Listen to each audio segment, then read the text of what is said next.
your dad, your father, would he have enjoyed the book? Well, Pop and I had a very difficult relationship, although I must say it's much better now that he's dead. Right. Was he a keen reader, Alan? Martin, he wasn't.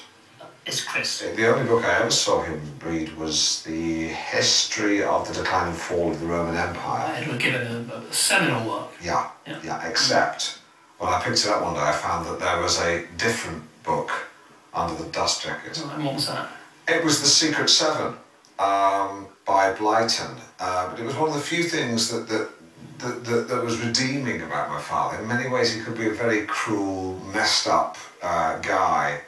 But I loved the fact that he had this, secret love of looking at books about children.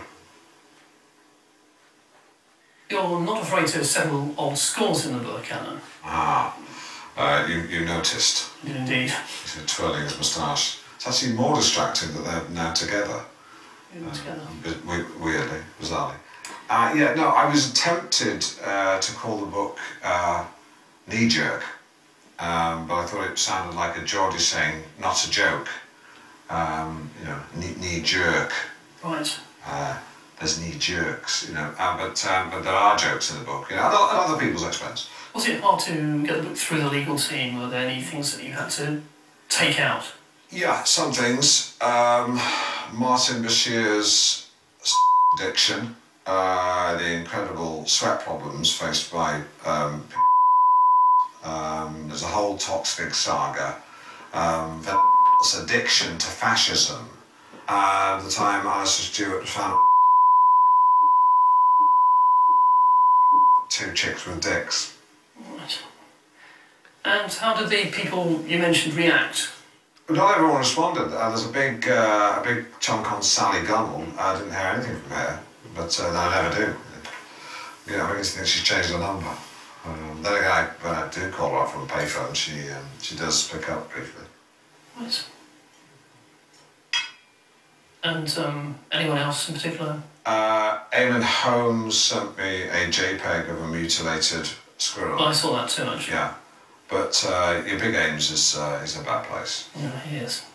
And your ex-wife Carol, what did she think of the whole story? I think the book gives a fair portrayal of our time together, not least the beautiful moment up Hell Valley when we conceived one of our children against the big rock. Time for another extract from Partridge. Alan explores the breakdown of his marriage. Truth be told, I knew it was probably curtains for me and Carol in 1989, when I asked her to act more demurely at a Radio Norwich summer roadshow. She responded by downing her glass of wine and getting another one. You don't piss about with a guy's career like that. I first got wind of Carol's infidelity when she came home from the gym wearing a pair of black Asics cycling shorts after having gone out wearing blue Adidas ones. Also, the Asics pair were for men. Suddenly, things that had seemed innocent, the snazzy new hairdo, the packet of condoms in her glove box, reported sightings of her in nightclubs with a man, started to collect in my craw. What was she up to? I began to keep a diary. 30th of August 1995. Carol smells of a new aftershave. Lom, I think. But I'm still using a giant bottle of Pagan Man. It was an ex-display model off a ferry. 26th of October 1995. Carol 40% less randy than this time last year.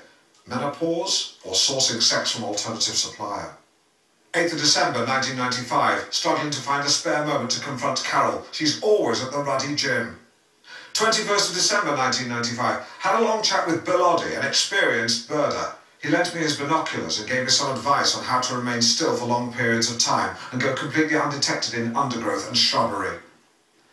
22nd of December 1995, told Carol I was off to the office, then set up a vantage point opposite the house, binoculared her entering the premises with a man, then shutting the bedroom curtains. This French-smelling sex provider was Carol's fitness instructor. Far from being French, he was actually from Luton. His only Frenchness was his cowardly duplicitousness and the kissing he did with my wife. I was waiting for Carol when she got back from the gym that evening. She breezed into the kitchen as I sat at the kitchen table with a bottle of wine. I hadn't drunk from it or opened it. Drinking during the day makes me nauseous, but I think the effect worked. Been enjoying yourself, I said, but with loads of emphasis so that it was quite clear that enjoying might have a double meaning. She said, like she didn't have a bloody clue. Have a nice time at the gym, I said, making inverted commas around the word gym with my fingers. Yes, she said. Her knowledge of mind punctuation was pitiful. Have a good workout, I said, slotting my right forefinger in and out of a hole I'd made between the thumb and forefinger of my left hand.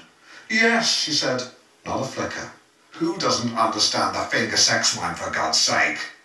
I lost it, throwing my empty wine glass crashing to the floor, but it landed in the carpet of the hall in one piece. Careful, she said, suddenly irritated. You nearly broke that. What, like you broke my heart? Silence. I was particularly pleased with that line, because it's the sort of thing that I usually think of long afterwards and then admonish myself for not having come up with it at the time. I know, Carol. I know. But then she turned to face me and looked so sad that I started to cry on her behalf. She picked up the wine glass and handed it to me so I could have another go, and this time it clattered onto the liner where the stem snapped. Still not the smithereen effect I wanted, but better than before. Thanks, I said. The doorbell went. Bill Oddie was there. I opened the door to him and was just saying, "This isn't a good time, Bill," when he saw Carol. He could see I'd been crying and was clearly doing the mental maths. No one spoke for a while, and then Carol gathered up her things, brushed past us and headed back to the micro. She turned on the ignition, and a blast of The Winner Takes It All came through the speakers before she could switch it off. I began to cry, and she looked at me through the windscreen and reversed very proficiently onto the road. We watched her go until she disappeared round the corner, at which point we stopped watching. I noticed Oddie was just standing there. Not a good time, Bill. Yeah, I know, he said. I just wanted my binoculars back. Okay, so time for another question.